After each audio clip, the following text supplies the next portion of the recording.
there's flavor combinations that if you know me, you know that I'm like, it's like Rain Man stuck in my head, like Campari and pineapple, like, it's absinthe and strawberry. Like there's things that go together, and grapefruit and cinnamon is one of those. So I knew I wanted that to be kind of the central building block for Rocket Queen. Hey everybody, welcome to the Decoding Cocktails podcast. I'm your host, Chris LeBeau. At the ripe age of 38, I left my former career behind and joined the hospitality industry. Since then, I've been on a rapid journey of learning, meeting all sorts of great people, and this podcast is my chance to bring you along with me, whether I'm interviewing somebody that works in the industry, another enthusiast, or occasionally stepping back to share what I'm working on or my thoughts. I'm so glad you're here, and so with that aside, let's get into today's episode.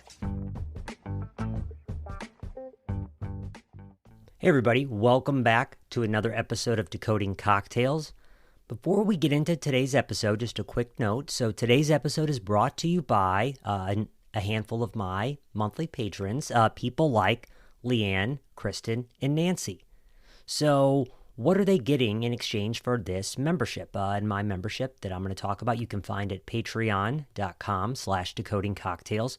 So what you can find on something like this is monthly access to monthly virtual classes. So we just wrapped up a monthly class on Japanese cocktails with Kira Webster of Indo, which was a lot of fun.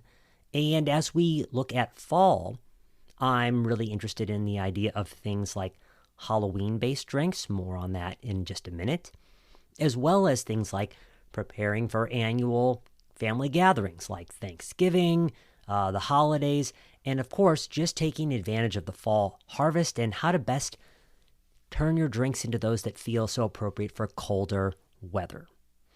In addition to that, things like monthly tours of the liquor store, etc. So look that up, patreon.com/decodingcocktails. My guests today, plural, are Erin Hayes and Kelsey Ramage. They are the co-founders of Black Lagoon, an immersive experience that leans into goth culture and cult horror with innovative and spooky cocktails.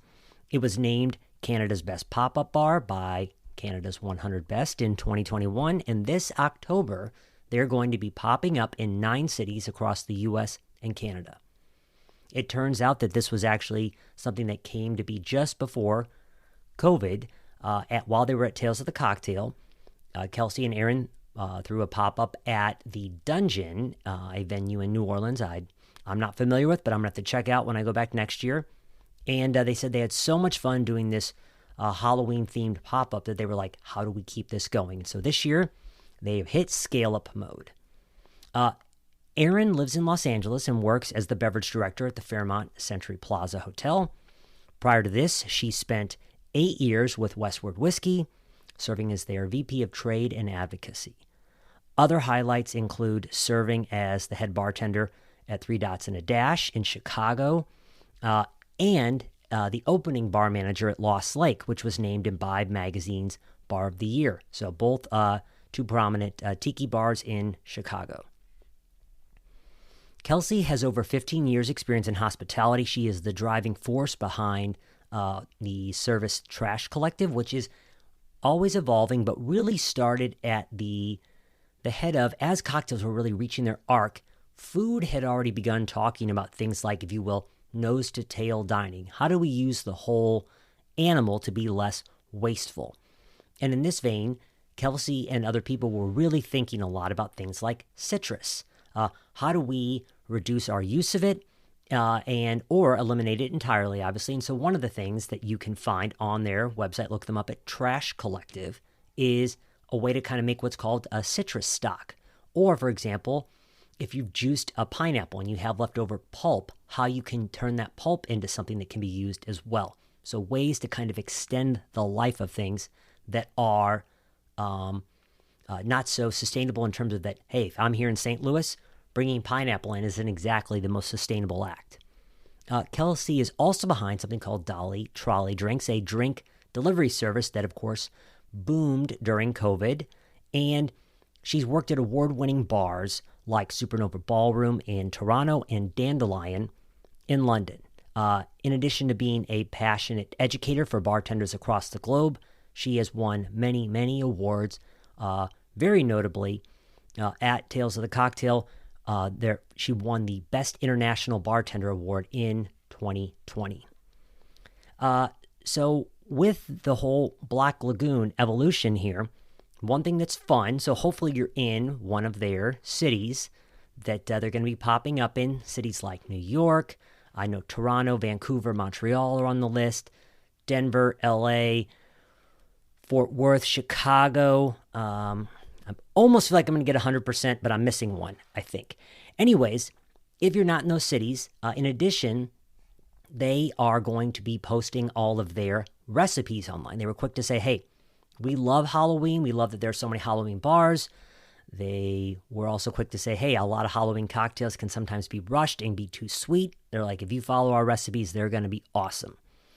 But more importantly, when I asked them about the important elements of making a Halloween cocktail bar, they did not start with the drinks. They were like lighting, decor, music. These are what are really important. So Erin was not shy about saying, we have a kick-ass Spotify playlist. So you apparently need to download that for your Halloween party and grab their recipes. You can certainly find Black Lagoon on the internets. Type in Black Lagoon pop-up. You can find them on, they got a website, they got the Instagrams, etc. To kind of follow along in the journey. And of course, Kelsey and Erin, type them in online. You're going to find them right there. And we'll have links to all of their profiles in the show notes too. A couple of the things that I think are worth noting. So whether it's because I'm newer to the space or just haven't been adventurous enough, an area where I can feel a little bit puritanical or conservative is regarding the emerging ready-to-drink movement. I admittedly have not explored it much.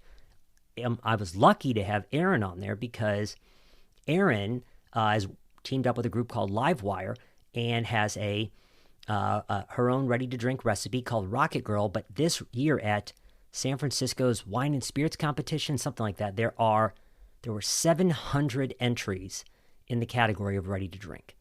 And Erin actually won Best in Show, which that's a big feat right there. And so Erin was quick to talk about what has changed in the category, but was also quick to say for herself, hey, I've been fans of ready-to-drink since Boone's Farm, which she was very quick to say, I'm pretty sure is more of a ready-to-drink cocktail than wine. And also even said, hey, when people were busy hating on White Claw, I was like, hey, drink it if you want to. So I am going to be leaning in more to this RTD space to see what it's all about. So that is kind of what I have for today's episode. Erin and Kelsey were a real riot to speak with. I think you guys are going to love it. You should definitely check out Black Lagoon. I am, at the time of recording this, I am hopefully going to be able to attend their preview pop-up in New York. So I'm excited. If I do, you will certainly see me post about it.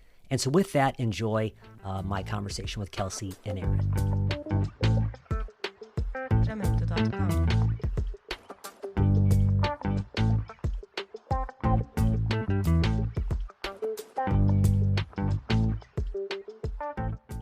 Kelsey and Erin, thanks so much for taking some time today. I really appreciate it. We're happy to be here. Yeah. So a place that I always like to start that I'm interested in is, and obviously maybe Kelsey will start with you, but is there a moment you remember, falling in love with or deciding you wanted to commit to this industry? Oh, wow. Yeah, I think like it was quite a while ago. I started in nightclubs like back in, the early 2000s or whatever. And I'd finished going to school and I quit the bar job and went back into the office because I was doing like fashion marketing at the time. And I hated it. So I went back to the club and I was like, hey, can I have an old job back? And ended up quitting the fashion industry and, keeping sort of one finger in it for a little bit. But yeah, that was it for me. I was like, I can't sit in front. I'm not the type of person that can sit in front of a laptop for hours on end. And so what was it about the club in particular or hospitality that felt so much more you than the office? How would you describe that? I mean, the club was awful. Like it was like it was one of these like, yeah, it was just this awful like super club. But I think it was once I started working, you know, I went to pubs and then went into cocktail bars. That was kind of where I found where I belonged, just being able to like talk to people and be moving around the entire night and just, you know, doing, you know, 5, 10 things over the course of the 8 to 12 hours that you're there. You don't really notice the time going by. So I think that was where I was like, okay, I can do this. Got it. Got it. And Erin, how about for you? Yeah, my first real job outside of like, being a summer camp counselor and such was working at my dad's friend's cafe. So very early on, I was fascinated by making milkshakes and coffee creations and things like that. I think I was illegally working at like 14 at that point. Um, and then I went on to graduate high school and I dabbled in hospitality management. But what really sealed the deal, and I think that this is a make it or break it, like you either love this or you hate it. I went and did the Disney college program and I was in food and beverage there. So I got to work at the Contemporary Resort, which is still there. And I got to work in all of their F&B outlets, everything from, the coffee shop on the first floor all the way up to their fine dining on the roof. And my eyes were definitely opened and I loved it. Although I knew I did not love living in Florida. No offense to my Floridian friends, it just wasn't for me. I wasn't born for that kind of humidity. I knew that was something that I wanted to pursue, and I kind of never looked back from there. So for those people who haven't had that Disney level experience, or maybe those people who are just listening who they're less acquainted, how would you describe like working there? What's that like, and how would you describe the appeal? I would imagine that it's very similar to most internships in most industries, right? Like thankless. You do a lot of hours for little to no pay. I think that our pay rate at the time was like $6.80 an hour, and they took $68 out of our paycheck every week. So yeah, it was crazy. And we lived in these insane apartment buildings and barracks essentially, with like I lived with 5 other girls from all over the country. But yeah, I mean, and it's also Florida, so labor laws are very loose, let's say. So, there was no batting an eye at a 12-hour shift, and there was no mandatory breaks or anything like that. Living in California now, I look back and I'm like, oh my God, how do people survive like careers in this industry in states like that?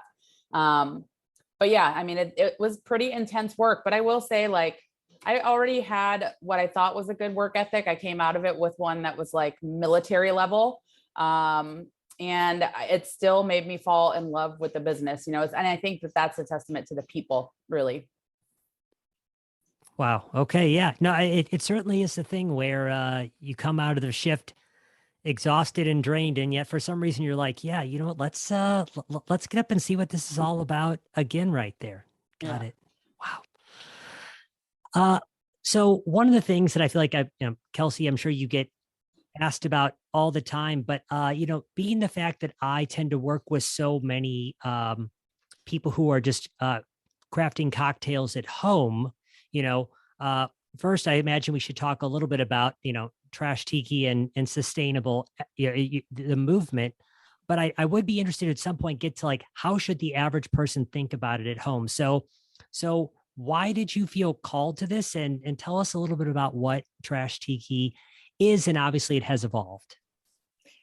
Yeah, I mean, we started it sort of as we saw this movement happening in food and in kitchens, the nose to tail or root to fruit sort of cooking style. And then noticed that, this was back in 2016, but the bar industry wasn't really doing it or paying attention that much. So we decided to create these recipes and put them online so that it was free and, people had access to it. It wasn't like in book form. So you had to, you didn't have to carry anything around with you except for your phone. And then we made them accessible. So you don't need like fancy equipment. You can do most of the recipes that I have on the trashcollective.com's website at home with very, very basic equipment. And then, as we kind of toured around with it and it evolved a lot more, we became a lot more focused on sourcing. And the reason for that is, with monocultural farming and sort of the broken food system that we have, especially in the United States and Canada, sourcing and supporting local farms and kind of that side of it became a lot more important. So when I'm talking to like home consumers, it's easy to be like, hey, just jump on the website. It's super easy. We try to keep the language in a way that's like fun and interesting rather than just like spitting out a recipe.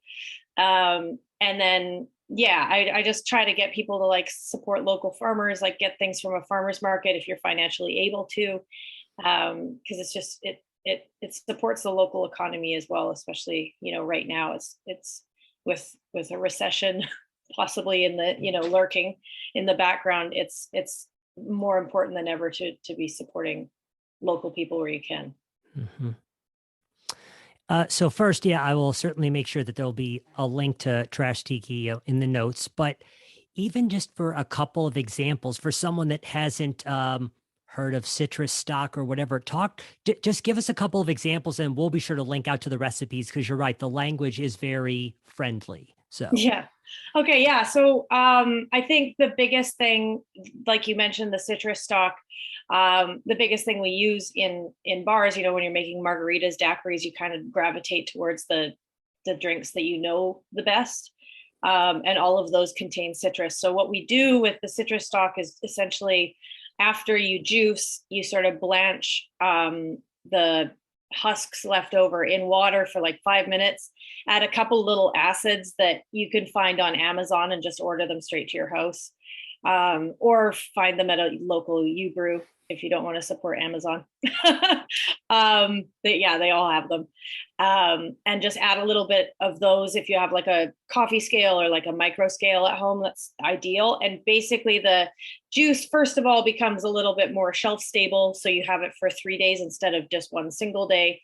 And then you stretch it out for longer so you can make way more drinks, which kind of saves your elbows, especially if you're, making them for a few friends at home. You're not sitting there, juicing for half the night. You can kind of batch this up and then you're free to like host or socialize instead of like constantly be making drinks all night. So that's kind of just one of them. And then the other one I talk about is doing syrups out of the pulp left over from, if you're juicing anything at home, pineapple, if you have like a home juicer, you can just save those pulps and just give them a quick blend with sugar and a little bit of water. And it stretches them out. You have a shelf stable syrup, well, for at least, 3 weeks.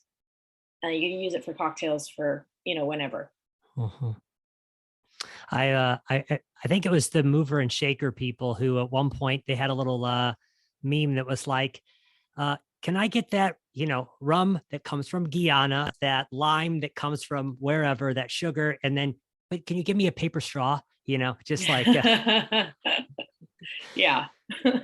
So it's good to think about the steps of where the things are coming from. And certainly it's great to be able to honor the heritage of people in Barbados, Guyana that have made stuff, but there's times now where you can get great rums that might even be made in your own local community, since rum is so flexible as a category. Yeah. Mm-hmm. Okay. Erin, one thing that I was intrigued by is, so obviously I think just in the past couple of years, owing in part to, staying at home for so long, not only his mixing drinks at home, but even the ready to drink category has exploded. And I have to admit that sometimes like a lot of the product, and I'm here, St. Louis, just south of your home in Chicago, but being a smaller market, we sometimes don't have immediate access to some of the stuff. But So one, I keep hearing people talk about the quality of this stuff, but I saw that you recently got recognized for something. So tell us a little bit about RTDs, but also, of course, tell us about your little product you've got. Sure. I mean, if I'm being honest, RTDs have always kind of been a mainstay in my life, whether it's been ironic or not. I think I probably started by drinking Boone's Farm, which I would classify more as an RTD than a wine. When I'm 14 or 15. Sorry, mom. But yeah, the category has always fascinated me. I jokingly became the unofficial White Claw ambassador when they first came out because everybody was hating on White Claw so bad, and I was like, who cares what other people are drinking? It's fine. It's great.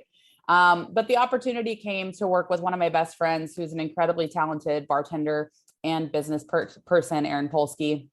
And his idea for Livewire Drinks was to kind of operate the business almost like a record label, where the bartenders not only get paid, a one-time fee for their IP, but they continue to collect royalties as the fan base, so to speak, grows for their drinks.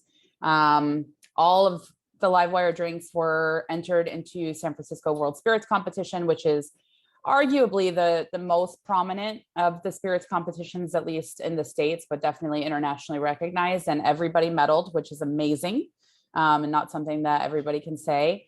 And surprisingly, I guess to me still, it was best in class for RTD, or for rum RTD.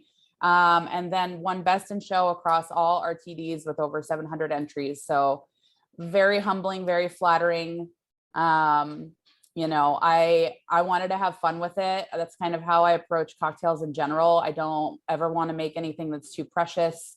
There's flavor combinations that if you know me, you know that I'm like, it's like Rain Man stuck in my head, like Campari and pineapple. Like, it's absinthe and strawberry. Like there's things that go together, and grapefruit and cinnamon is one of those. So I knew I wanted that to be kind of the central building block for Rocket Queen. And then we just played around with flavors that really complemented those. And I think we came up with something pretty tasty. And one lucky great thing about us is that you can order directly from the website. So it doesn't necessarily have to be picked up locally in your local retail or on-premise spots. You can order it and we'll deliver it right to your door. Yeah. Our conversation, I'm glad it's happened, but it came together fast enough that I was like, I'm not going to have a chance to actually get it here before we pull this off, but I'm definitely gonna have to give it a whirl right there. Yeah, we are actually, because of the awards, I mean, good thing, blessing, curse, right? We're sold out of Rocket Queen. So we're about to make more batch and can that. Supply chain has been definitely a challenge. Erin got this started literally the month before the pandemic. So he got in a bit ahead of the game, but now, it's definitely still a challenge to get, cans and get the cannery and all of that stuff. But we'll have more supply soon. But my brother lives in St. Louis and I believe he has a stockpile. So I'll see if I can connect you. Oh, I'm always looking for that inside connect right there. Yeah. So as the longtime official sponsor of RTDs, hat tip to Boone's Farm, are there things that you have seen, clearly as the reigning RTD expert, are there things that you have seen improve in the category in terms of quality, in terms of technology or approach? Has it always been the same? Do you have any thoughts on how the category has evolved at this point? Yeah, absolutely. I think that the embracing of, utilizing acids and, things like a fake lime or, fake lemon, rather than trying to fit a square peg into a round hole, right? Like citrus doesn't taste good if it's pasteurized repeatedly, if it sits on a shelf. So let's stop using it. You know what I mean? Like there are plenty of other shelf-stable, sustainable options that we have, that we don't have to keep trying to do something that just doesn't taste good.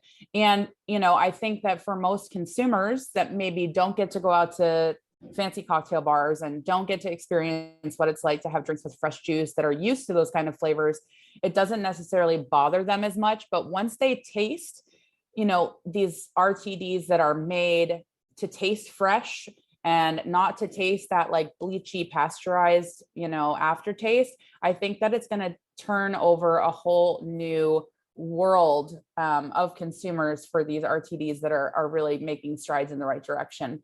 I think that the Livewire packaging is really interesting. I think that it's super eye-catching.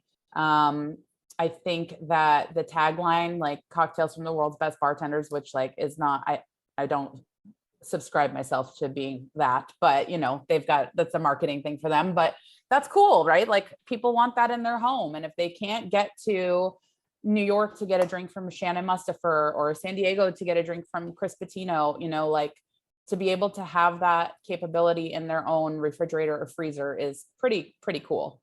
And I think that the cocktail enthusiast population has grown exponentially, especially over the pandemic, because people couldn't go out. So they were seeking out those drink makers and influencers and things like that on YouTube and Instagram and TikTok and all.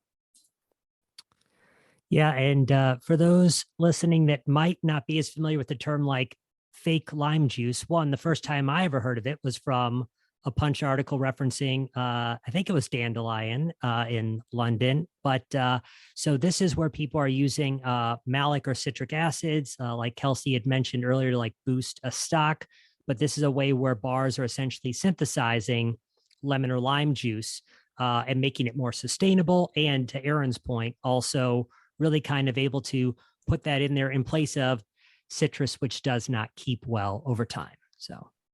Yeah. And you can really control, every lemon is going to be slightly different. Every lime is going to be slightly different. So especially in terms of making huge batches of RTDs where you're making, giant vats essentially of a batch, to have that consistency is really, really crucial. Mm-hmm. To your guys' point, obviously we have all watched cocktails just explode in popularity, but at times, there are still these references of, oh, I don't like drinks that are too, you're in a proper cocktail bar and someone goes, oh, I don't want anything that's too sweet or whatever. And it's like, well, we don't really serve things that are overly sweet here.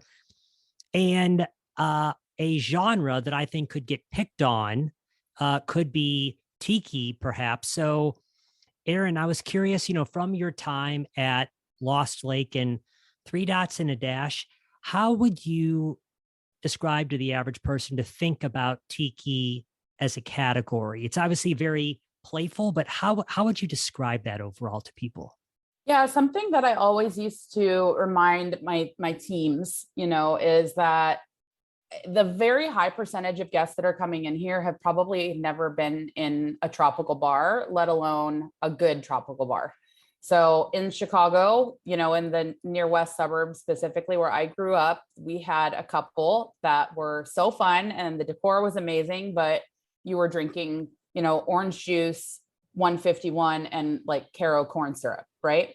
And so the stigma is there for a bit of a reason. It's not, because these guys are going to places like the Violet Hour or the Aviary and then coming to Lost Lake and being like, I don't want too sweet drinks. Those people understand. So we, there has to be an understanding of who the guest is.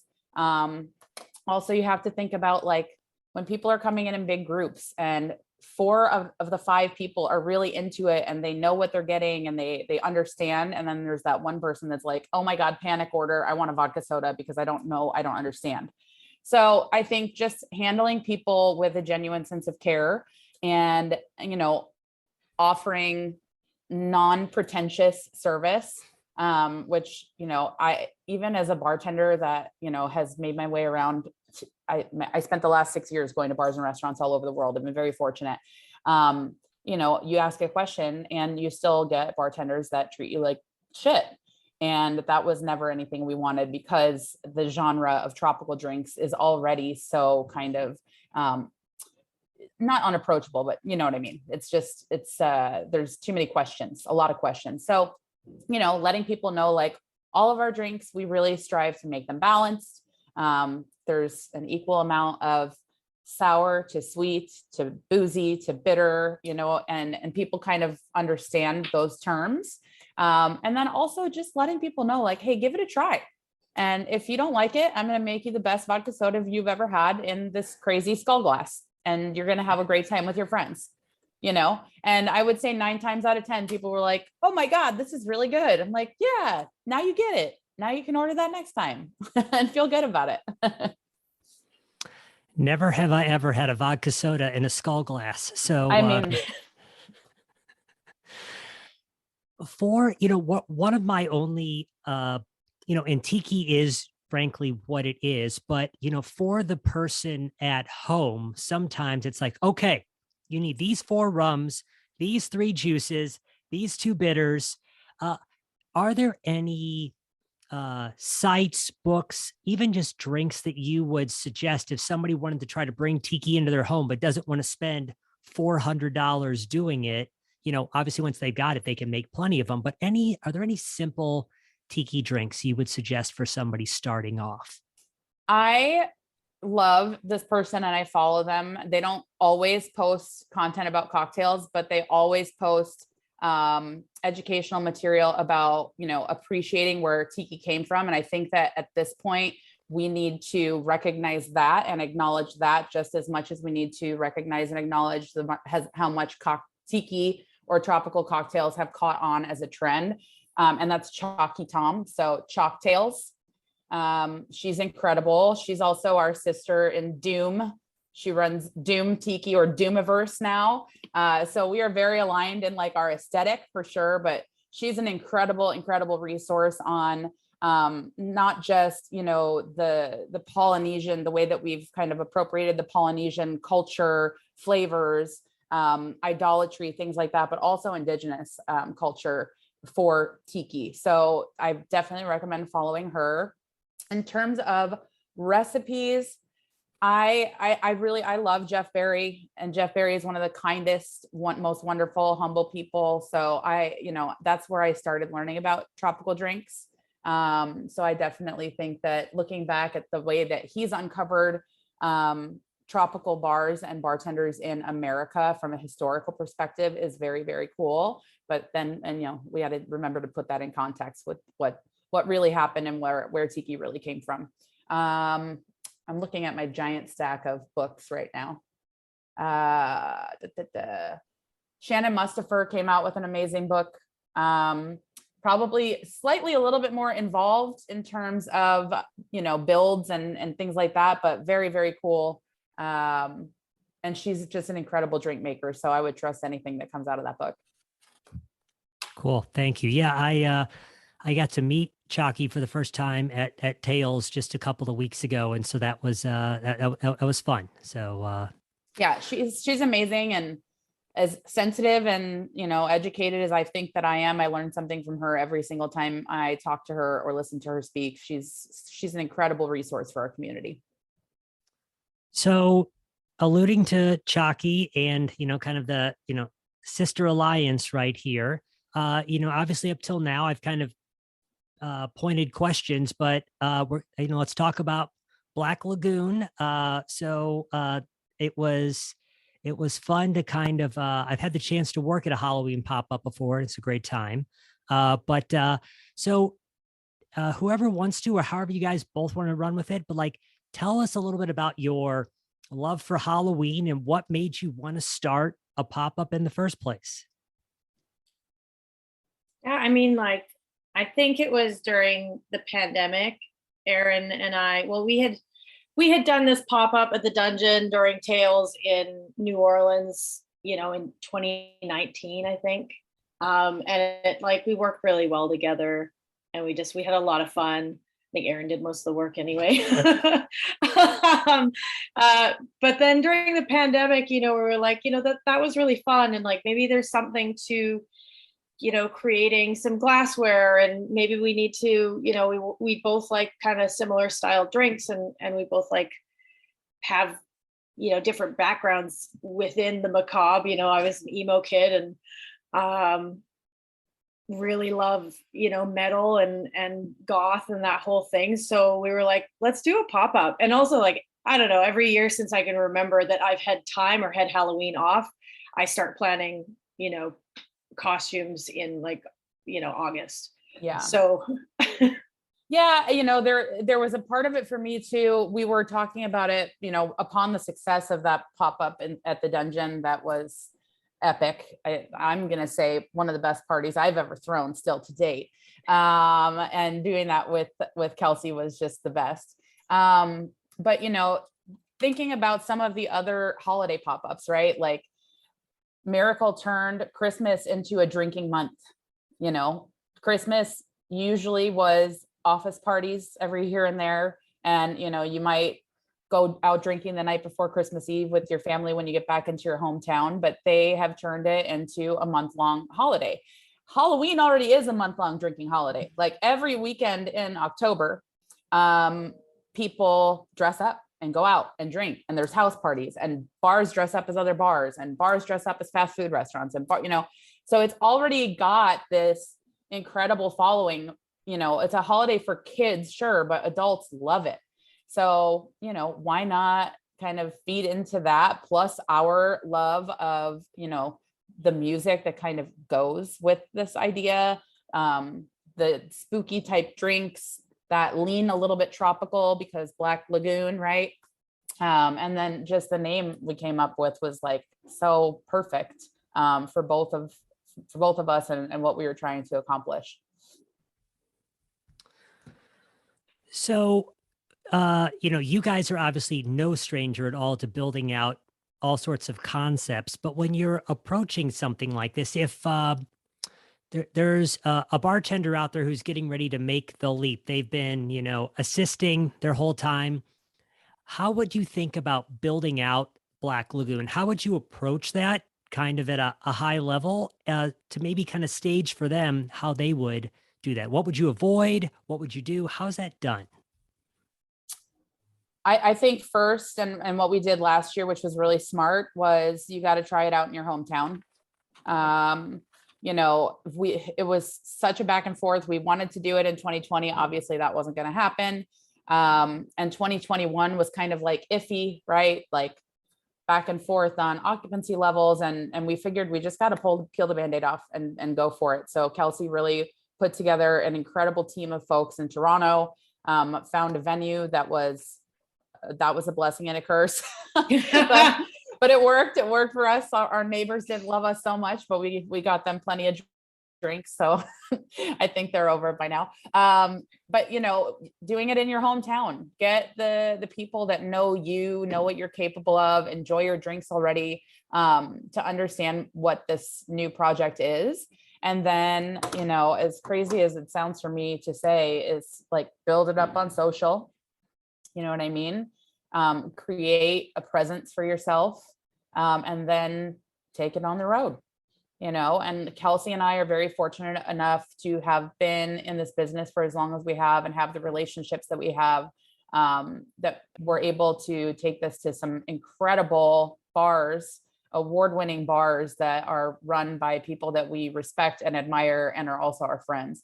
So, I think utilizing your network, and again, just really start small and then slowly expand. Slowly expanding from one outlet to 9 is, we did not follow our own advice, but I think once you see the growth over the next few years, it'll make sense. Yeah. Yeah. And I think that to expand on that as well is that, don't think that you can go out and do it by yourself. We were really, really lucky. Erin and I have worked together before, and worked together very well, like I said, but I think, having that team in place was so necessary because this thing became a bit of a heaving behemoth by the end of it. And if I didn't have, quality people and using your friends and pulling in favors, like don't be afraid to ask and get that support under you before you attempt anything like this, because you need it. So a Halloween pop-up, just, yeah, obviously in the back of your mind is like, duh, I have to go to that. But in terms of like, in addition to decor, are there any, you talked about glassware a little bit, but are there like, what are some of the secret weapons or elements you guys have incorporated to kind of really take a bar that otherwise has another purpose and make it feel so tailored to that season right there? I think the biggest thing for us that was sort of easy to change, because it'll change the entire mood of the room, was lighting. Like, you can, spit out 100 different decorations, but just have an idea. We planned it out on the floor plan, like how everything was going to look. And as soon as you change the lights from like dim bar lights to purple and red, like the whole mood of the thing changes. Yeah.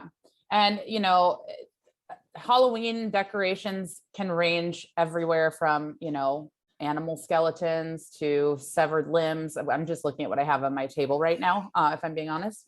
And just like knowing how and where to place things. Like last year, our bar area was kind of like this witch's apothecary that had, it was like a lot of foliage and then potion bottles and bubbling cauldrons. And then another section was a graveyard. So we wanted to create like an experience where you walk through and there's so many visual elements that like transport you to another place.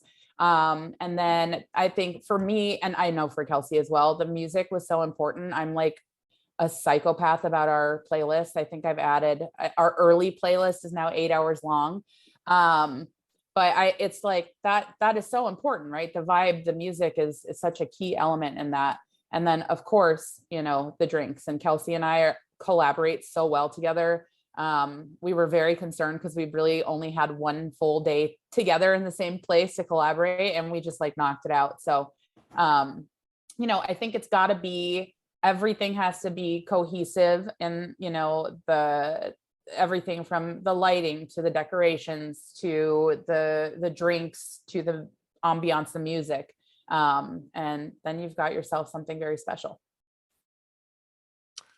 I would just like to point out, while I just met Erin, they're in the middle of a series of early pop-ups right now. So I'm guessing she doesn't always usually have an animal skeleton and severed limb on her table, but it's probably more, no, it was for a joke. Yeah. I've got the death head moth back here always. I've got a bat. And this is me. Yeah. Okay, so I've been proven wrong. It is always there. Yeah. So yeah, in terms of some of the drinks themselves, the stars of the show, what are you guys proud of? Are there things you've brought back from last year versus new drinks? Tell us a little bit about what people can expect to find in their weird glasses that they've got. Yeah, we brought back only 2. I was so proud of our cocktail menu last year. I think that everybody was very impressed. There's a ton of Halloween pop-ups, like you said, and some of them that do cocktails, and sorry to those other ones, but I have not been to one where the cocktails are good. They're usually like pretty basic, overly sweet, not using quality ingredients. It's much more about the experience, much less about what's in the glass in front of you. And we very much wanted to not be that. So the 2 that you will see making appearances again this year are the Hexes for Your Exes, which was one of our best sellers last year. It's slime green in color, and it combines some very unexpected ingredients that end up tasting like a tropical explosion. It's so good. So good. And then the other that is coming back is the Lilith's Cup, which is a play on a Kingston Negroni. But we wanted to make it even more tropical than with the just the rum. And so there's a touch of tart passion fruit in there. It was very tasty, and a healthy dose of orange glitter as well. And then lots of new ones. Thank you to Joaquin Simo for the Kingston Negroni, because it is amazing. So, yes. And with all extra tropical, that sounds awesome right there. Yeah. I will also, when I put out questions for this, I got a response from a bartender talking about their top selling drink at their Halloween pop-up. And he said Do they have any suggestions on how I don't have to make 1 million of these during, the month? So it is, Yeah. yeah, it's a mule riff at the end of the day. And so like for anybody that's like, it's like the immediate steer, plus it's called the Ghost Malone. So it's like, so it just sells based on name alone too. Yeah, I think that honestly, like good creative names, which thank God I have Kelsey because she's the best at naming cocktails that I've ever worked with, and I'm terrible at that.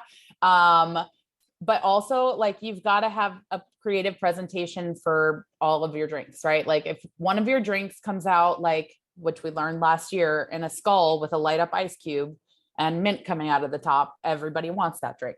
So you've got to have a couple that are like visually stunning, because you're going to get the people that are more there for the Instagram effect that are like, oh, what's that? I want it. Rather than actually looking at the menu. But then you're going to have people that are super excited by some of the names and then the ingredients. So like you've got to really make sure that you're appealing to people on multiple levels.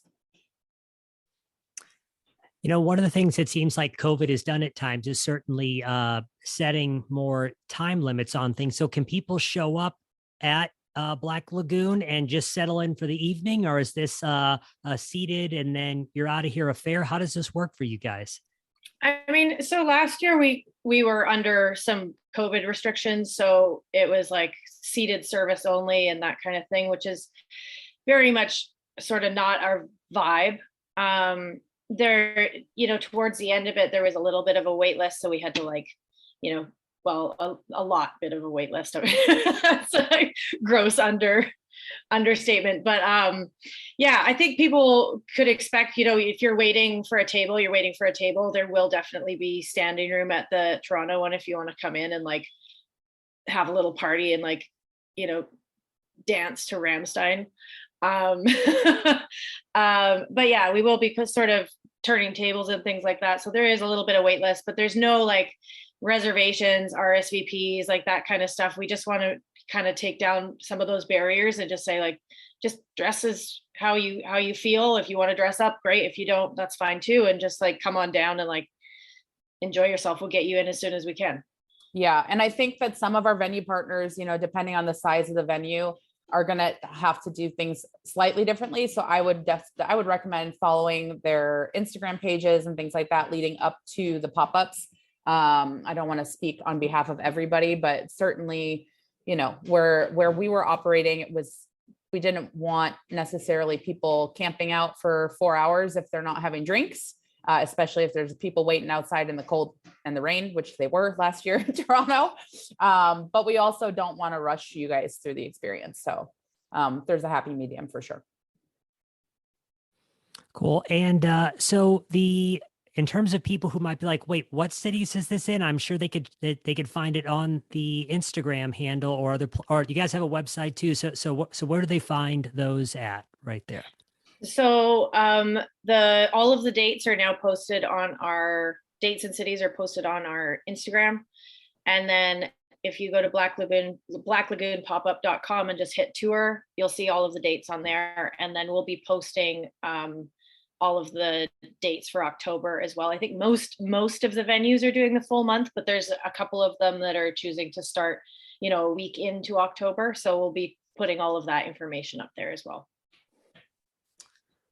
For the lay person out there, this could be, I don't know if this is too big of a general of a question or not, but so for someone out there who might be hosting people this Halloween at their house, any general tips for, making something look and feel Halloween appropriate? To your point, like might even be like, hey, worry about the lighting in your house first and the music, but any general tips for pulling off a great Halloween party with cocktails? Yeah. So first of all, use one of our playlists. They will be available on Spotify and they're very good. I'm proud of them. And then, I think it's kind of to what Kelsey was saying earlier, like use what's local to you, what's good right now in season. And then really lean on those familiar fall flavors, right? So your baking spice notes, everybody loves a little cinnamon, a little nutmeg grated over the top. If you have access to a flavor Bible, and you look up some of the ingredients that you have on hand or that are in season, you can find some really great pairing recommendations and make cocktails based off of that. Also, we will be posting the cocktails that we'll be serving at Black Lagoon on our Instagram starting up very soon. So you can certainly, we would love for you to serve some of our cocktails at your home pop-ups. And we're going to also be selling some of our glassware. So you could definitely have a whole Black Lagoon experience at home. Terrific. Terrific. Is there anything we haven't covered regarding the Lagoon you guys would like to talk about? What's top of mind right now? I think like encouraging people to get dressed up and like lean into it a little bit. It always like, I feel like when you dress up in a costume, like you're committing, it means you kind of, you could go other places, but you might feel a little bit more out of place, but it's always such a cool vibe when you have people that show up and they're like dressed up and they got excited for it, and it just contributes to the whole vibe of the room. So like our staff gets dressed up. I know that the guys at 132 Bar Vintage in Montreal are going to do like nightly themed costumes. So they'll do like, the Burton, pick a movie, theme night. So like, yeah, that's a real big part of what we do. And we're really proud of that part. And yeah. And I think the other thing, people get scared when they hear like metal goth, but we're not like forcing you to headbang. Like, it's very much a vibey, like almost ambient playlist where like, you're going to hear songs that were radio friendly. You're going to hear songs that you're like, oh, I didn't even realize I liked metal and I like this song. You know what I mean? It's not going to be anything that's like so aggressive that's going to make you want to turn around and walk out. And I think a lot of people in Toronto were very surprised by that last year. So yeah, don't be put off by the idea of, a goth metal horror pop-up. Just come in and give us a try. You'll be impressed. You'll love it. And if you want to come in dressed up like Rammstein, that's okay too. So yeah. Yes. Yeah, for sure. I think that was Kelsey and I's favorite night. It was towards the end, and it was a Saturday before Halloween, and we had these 3 adorable witches sitting at the bar, and there was like everybody in costume, and the COVID restrictions had just been lifted, and we started playing some of those like heavier radio friendly hits that people knew, and we had a full dance floor of people dancing to like I don't even know. It was Avenged Sevenfold and Rammstein and Deftones, and like people were loving it. And I swear to God, I got tears in my eyes. I was like, we just did this. We created it. It's happening. Yeah. It was such a great night. Yeah. That's really cool. Congrats on that. And shoot, congrats on taking the leap this year. My God. All right, here goes something. Yeah. Yeah. Thank you.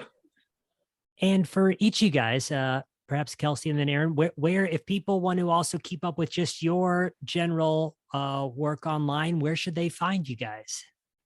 Yeah, I post a lot of my stuff both on my personal and on Trash Collective. So all of the more sustainability focused stuff, I do some drink stuff on, it's just at Trash Collective _ and then my personal one is kind of like a bridge between both Black Lagoon and Trash Collective. So mine's just at Kelsey Ramage. And I am at the Minxologist. That's mixologist with an N. Yeah, that's my only one. And then the Black Lagoon pop-up. Terrific. Thank you guys both for turning out today. This will be a fun one to share with people for sure. Thank you for having us. Thank you. Thank you so much. You bet. Hey everybody, thanks for listening. The show notes for today's episode are available at decodingcocktails.com/podcast. If you'd like to keep up with what we're working on, there are 2 great ways to do so. One, our short weekly newsletter, Cocktail Confidential, which you can sign up for at decodingcocktails.com/newsletter, or give us a follow on Instagram at Decoding Cocktails. If you think this podcast is great stuff, we'd love it if you'd subscribe or, of course, share an episode with a friend. The Decoding Cocktails podcast is produced by Chris Bay and myself. Thanks for listening. We'll see you again soon, and happy cocktailing.